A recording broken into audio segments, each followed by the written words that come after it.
Hello Pisces, thank you for joining me for your weekly forecast for week commencing the 10th of September. Your two ruling planets are the dreamy, ethereal and lovely sensitive and creative Neptune, and of course the expansive, scholarly Jupiter. These two, of course, add to that sense of mutability about your sign, that things are always shifting and growing, and you're flexing, and you're not necessarily going in a straight line. You're not necessarily completely lateral, which makes you such a fascinating zodiac sign. And this week commencing the 10th of September, for the Sun and the Ascendant, the combination of these two is going to be potentially a little challenging, but also very enlightening. The enlightenment comes from the fact that Jupiter continues to be in a very expansive zone. It continues to forge a great link with Pluto in your sector of longer term plans, and the pair are feeding into the Sun and last week's new moon in your sector of relationships. So I think if you're lucky, one relationship could just be going from strength to strength. It could be with a friend, it could be with a collective, a group of people, a movement that you really feel totally uplifted by. But Neptune is in opposition with the Sun as this week begins too, and therefore was oppressing that new moon. And then later this week goes opposite Mercury. Mercury's been giving you a little bit of logic since the 6th. And by the end, or by the middle of this week, that's going to be compromised a little bit as it goes face to face with Neptune. That side of you that can be a bit dreamy, a bit drifty, find it a little bit more challenging to see things in straightforwardly factual terms, because your senses are all swirling and moving and feeling and picking things up, soaking things up. You are the zodiac psychic, Pisces. And that means that you're always open, you're porous. It's hard for you just to say, that's fixed, that's the way I am. And that makes you fascinating, but also you may encounter someone this week who seems confusing, changeable, not very reliable, not necessarily very honest, and it could be you who's trying to find some kind of fixed position. So it can be an inward a signal, or it could be something that you're sending out, depending on your unique circumstances. Now, of course, Venus moved as well last week into a glorious location where she's going to be for some weeks to come, and in October will go into a retrograde in Scorpio, and that is why this is going to be an extended journey. And the 9th house is about travel, but it's also about truth. Venus in the 9th is asking you to look at things in that way, to investigate. Its opposition with Uranus, however, can create excitement. You can have some sparkling conversations, some very flirty ones, and you may be surprised who with, because your traditional aggravant, Mars, is going to be moving back into your 12th solar house midweek, resuming its right angle with Uranus, which began in the second week of May. I do think through to the 26th of this month, it could be a time when all sorts of stuff comes up from deep within you, different thoughts, different memories. You may find yourself a little on edge, have excess nervous energy, or you may find yourself speaking out your truth, being a bit blunter about how you see things in a way which can surprise people. But Mercury does then go on to forge a very positive link with Pluto towards the end of this week. And if you can chop through the haziness, the swirling mist that could take over parts of this week and get back into the change agenda that the Sun and Jupiter and Pluto are presenting to you, something marvellous can occur by the week's end. However, it is true to say that there is a quarter moon as the week closes in Sagittarius, which can see your emotions very close to the surface, and particularly around the relationship. But I just feel Neptune opposite Sun, think about it, draining, demeaning. Neptune washes away at Earth. You've only got to think of tidal erosion to get an idea of how Neptune can work. Neptune's also about the past, whereas the Sun is very much about the here and now, isn't it? The luminary is really what keeps us going. And then we have the potential for change, very positive change with people you can connect with. There is this higher force and higher self. But if it isn't there in a relationship, you're going to have to try to grapple with the reality of this through Venus's auspices in Scorpio. But there could be sudden conversations, sudden flirtations, sudden desires, impulsive moves, text messages and emails. So there is the potential for some excitement that's not particularly planned, but if you're really in a higher part of yourself at the moment, this can be a sensational week. It's been a real pleasure being with you. I'd love it if you would like or comment on this video, or if you've yet to do so, please do subscribe to this channel. Thank you. Hello Pisces, thank you for joining me for your Sun or Ascendant forecast for September. I am sorry that I'm delivering this so late.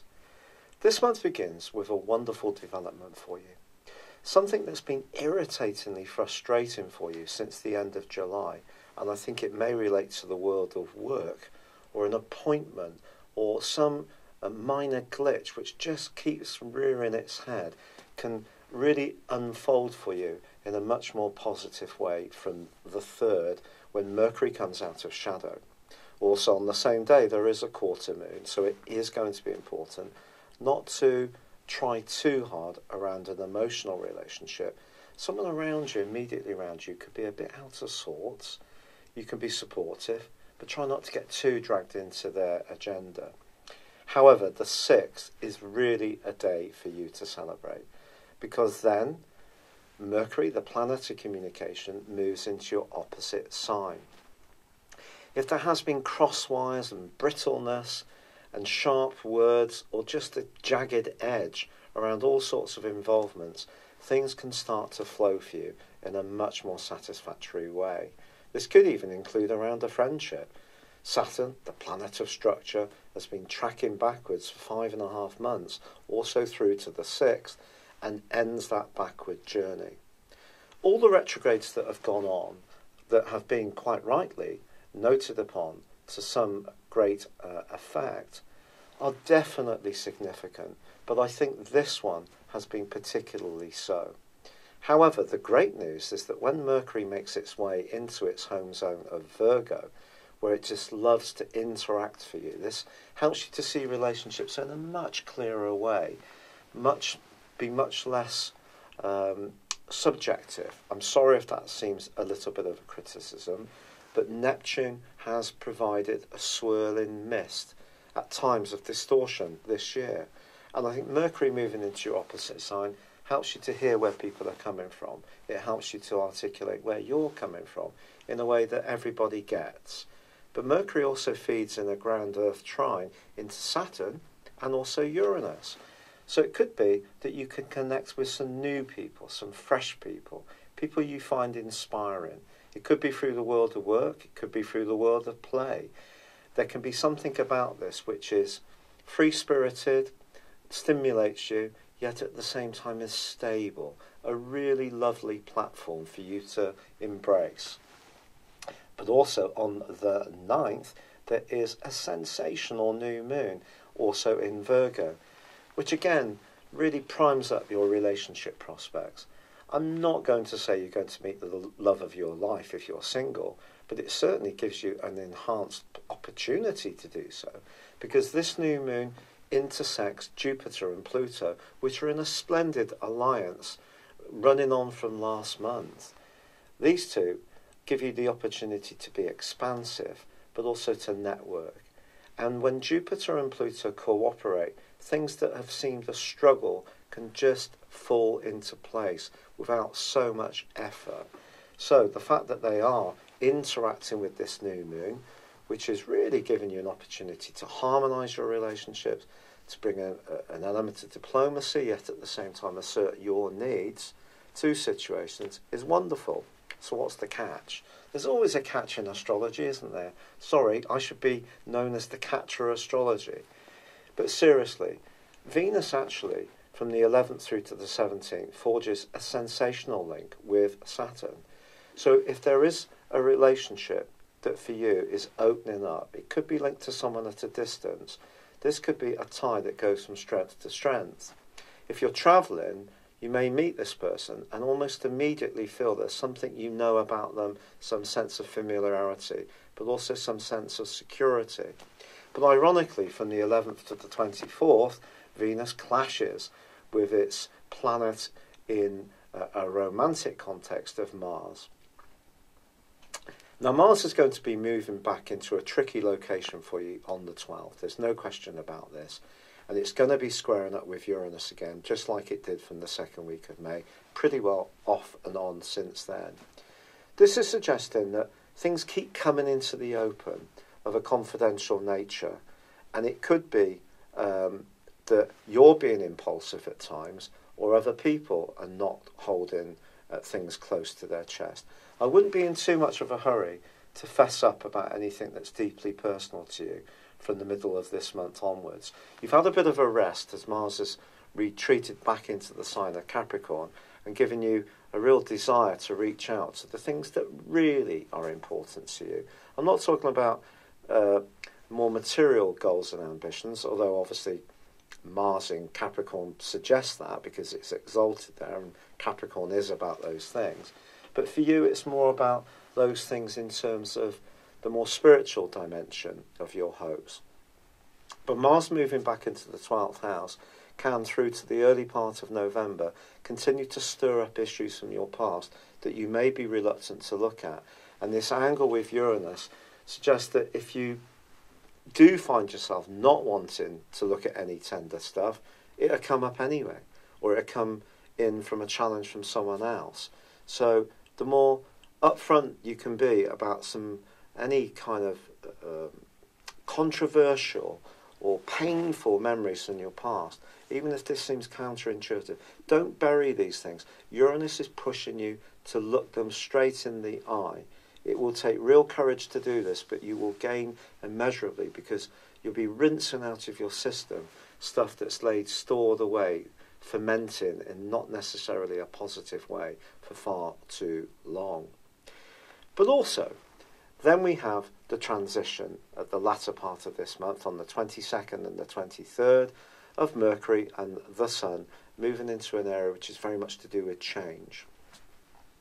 Change is something that some people seem to delight in. You know, if they're in one big city on one side of the earth one day, they seem to have the absolute knack of flying somewhere for 12 hours, arriving and immediately meshing in the new environment on the other side of the earth. I wish I could be like this. Change is much more difficult for someone like me. I don't know how you react to change. You're a mutable sign, therefore you can flow.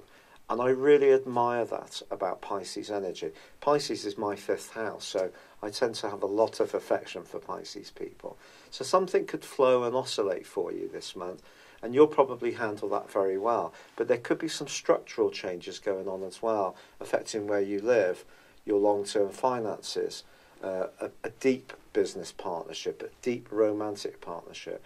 These changes can be good, they can be more testing, because some things end and some things begin, just like life. And that's what the 8th solar house is about in the last 10 days of this month. But the pivotal issue, quite frankly, is the full moon, which occurs on the 24th, because this sees Saturn in the sign of Capricorn squaring up with the full moon in Aries, which for you is about resources. It's about your everyday resources. And there could be a point of principle that comes up. It could be with a friend. It may be that you find that one friendship is going to diverge, that you don't see the things the same way as you used to do, or one of you's being more assertive about how you see things. It could come to a complete halt. This is a very difficult aspect because Saturn is about restriction, it's about obstacles. And obviously the moon is about our emotions, it's about our home, it's about our self-worth, especially in the 2nd solar house for you. So some kind of limitation around a big hope or expectation of yours is definitely possible as this month comes to a close. And therefore the change agenda that's coming in with Mercury and the Sun is asking you to be philosophical about what those changes may be, because Venus and Jupiter continue to be in a magical location for you, which is all about your connections to others. It's just there could be some very valuable, enriching associations and others which are just going to run their course. And that natural ability of yours to flow, to continue to be optimistic sometimes when Jupiter, your ruler, gives you that sense that there can be renewal, that things aren't always stuck in stone, that, oh well, that didn't work out, I can move on. I really love that about all mutable signs. So those may be some assets that you can call into play throughout this month, because of course the Sun and Mercury are going to be in the sign of Virgo, and there's going to be a Virgo new moon, which is all mutable. So your natural flexibility and ability to go with the flow, to adjust, is going to be such an asset to you this month. It really is. But I do feel there could be some of those things popping up from the past.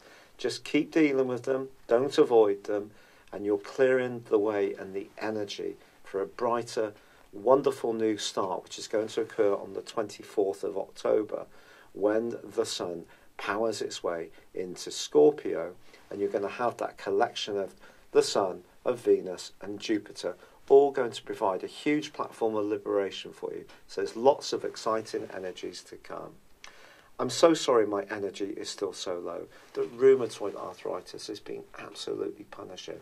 I could never have conceived how difficult this condition is. But all the kind comments and suggestions that you've made mean so much. I genuinely thank you. But for now, I'd love it if you would like, or comment, or if you've yet to do so, subscribe to this channel. Thank you. Hello, thank you so much for watching my video. I'd love you to join me at my Horoscope Ace app. You can find this at www.horoscope-ace.com. You can use it through Android, iOS, Apple or Facebook. Check out your ascendant or your moon sign, or download your free birth chart. There's all your favourite videos, plus there are daily, weekly, monthly and yearly horoscopes for general, love, Chinese and Indian astrology. If your passion is tarot, there's my brilliant 3-card money or love tarot readings too. And it's all there at www.horoscope-ace.com. Thank you.